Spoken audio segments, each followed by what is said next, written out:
As we deepen our awareness along this path, we awaken to something inside of us that was always there, but without an inner spaciousness, it was somewhat obstructed.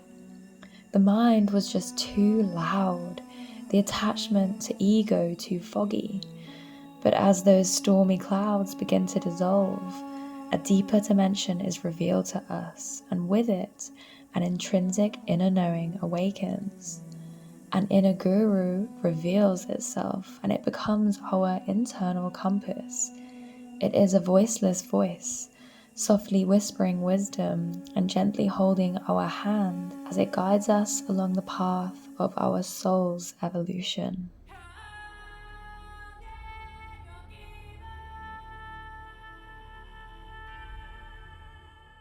So, where does this innate wisdom come from? Well, we are a manifestation of, and therefore inseparable from, the one consciousness, the source from which everything emanates, and this divine essence some may call God. So we have the ability, whilst in this human form, to actually deepen our presence, and in doing so, the illusion of the egoic identity, the illusion of the separate self, begins to crumble, and we start to remember our truth. And so perhaps you could say that in doing so, we actually strengthen our connection to the one consciousness whilst in physical form. And so as we do this, we begin to ever so slightly tap into that unconditioned intelligence of the source within. And so then that becomes our guide or guru. The inner guru is always present, always glowing inside of us. And this glow only intensifies as we move deeper into the practice. We begin to notice that we seek less guidance and decision-making advice from friends.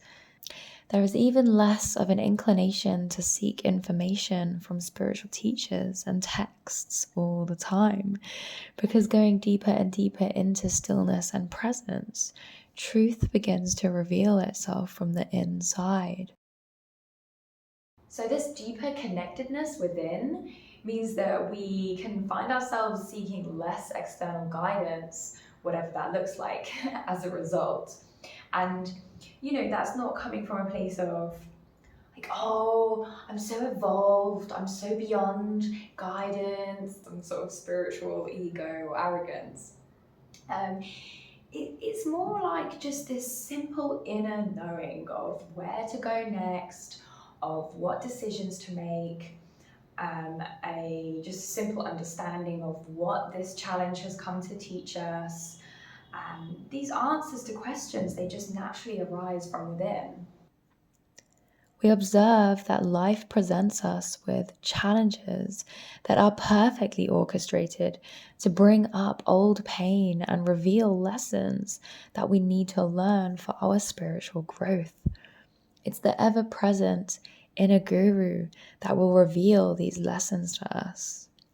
We can draw on our inner guru to investigate our inner world, to guide us along our journey of healing, to notice what thoughts and emotions, cravings, sensations, or attachments need our attention, so that we may realize what they are trying to communicate.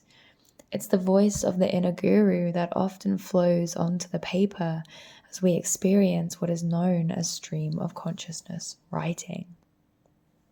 As spiritual seekers, we have eyes to see life's synchronicities and this divine orchestration. We see how the inner world creates our outer world. We are led on this beautiful journey of healing and spiritual growth. And so we just kind of inadvertently learn how to become our own guru anyway. But through this process of deepening our self-awareness and moving closer and closer to our true nature, it's always like this inner guidance and this inner knowing just continues to strengthen, and our trust in it progressively begins to strengthen. The external world provides us with plenty extraordinary teachings, whether it's through spiritual teachers, ancient wisdom, the people we meet, nature, psychedelics, relationships, art, and so on. Even celestial guidance, all of this outer world phenomena brings lessons, ultimately revealing our true nature. And it's up to us to tap into our inner guru to receive the messages and learn the lessons along the way. So right now, I am by the sacred mountain of Arunachalam in Tiruvannamalai, India. And this mystical land was once the home of Ramana Maharshi, one of the greatest gurus of all time, in my opinion. So simply being in Ramana Maharshi's presence was enough to propel people into self-realization. And this place is extremely powerful energetically, and there are many gurus that live here, and there are many people that come here and devote a large portion of their lives to these gurus. Many of these disciples, they live lives of discipline and spiritual devotion, and their guru guides them along the way. And this is the path that some individuals are led on in their lifetime. It could even be a fast way of reaching a self realization.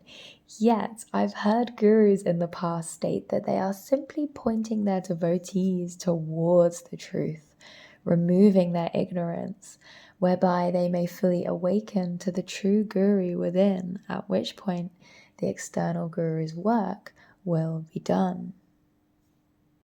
When it is necessary, the self itself will take the form of an external guru and initiate you into the process. He will push you in and hand you over to the inner guru who is already there.